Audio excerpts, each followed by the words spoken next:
Two of the conference. I'm so tired. I'm just fucking beat. But I've found a lot of opportunity. Right now, I've got a pipeline of deals next week for a bunch of different potential clients that want to work with me, but I don't know if we're going to take them on because there's a lot of conflict of interest. A lot of the people here are in the same niche as another one of my clients.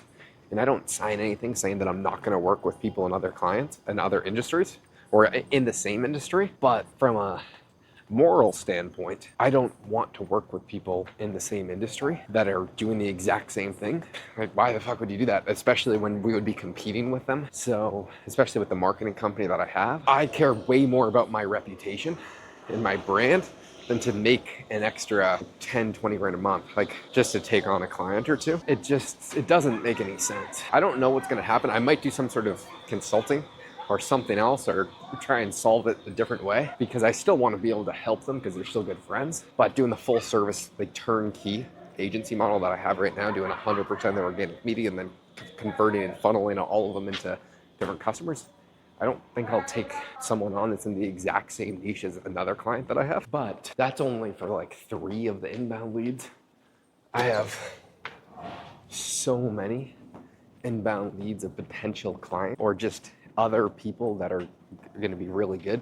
Some people don't really understand the value of growing your network. You hear the cliches like your net worth is your network, but most people can't even fathom how true that statement actually is. And let me just give you an example. Right now, me and one of my best buddies, Cade, we are looking to buy some apartment complexes because we have a tax problem. When you make a decent amount of money from your business, you have a tax problem because you have to pay a lot of money to the government. But with real estate, you can offset that on your taxes. That's why rich people don't pay taxes. They all own real estate or other asset classes that give them tax credits and deductions to where they can offset that on their income. And now you have an asset like real estate that's going to pay you to own it and appreciate over time. And you can say, Josh, the real estate market's gonna crash. I actually kind of agree with you. But 30 years from now, do you think the real estate market's going to be up or down from where it is today?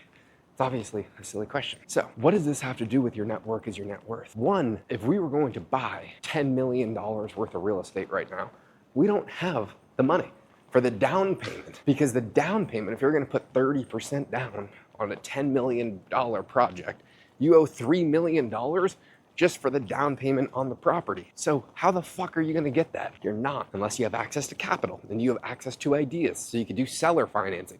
For example, to qualify for a lot of the tax benefits that you get with real estate, is you have to be a real estate professional. Or you can know the tax law, and there's not loopholes, but there's things that the government tells you to do. For some reason, if you own a short-term rental, single family, or just like a short-term like Airbnb type rental, you can qualify for the full cost segregation, which is just a bunch of fancy tax mumbo gumbo garbage for pulling all of the property values depreciation into the future so you can write off more year one. So I know a guy that just sold his company for hundreds of millions of dollars that has an Airbnb that he wants to get rid of it because he obviously doesn't fucking need that anymore. And so I'm gonna ask him to do seller financing on that Airbnb, which means the seller finances the deal. I buy it from him. Now I have a vehicle which will allow me to buy multifamily with better tax deductions, which I'll raise the $3 million for my other friends as a hard money loan,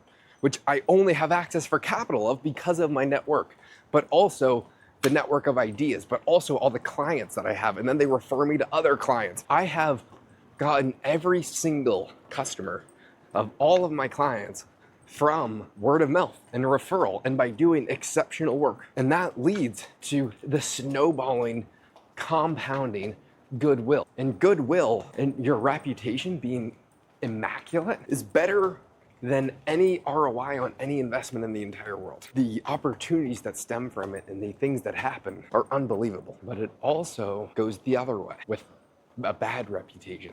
If you fuck up your reputation, it's very, very tough to get it back. Anyway, day 2 of the event, done. I'm just fucking beat. I don't even remember what I just said. I'm just hoping to get to bed soon.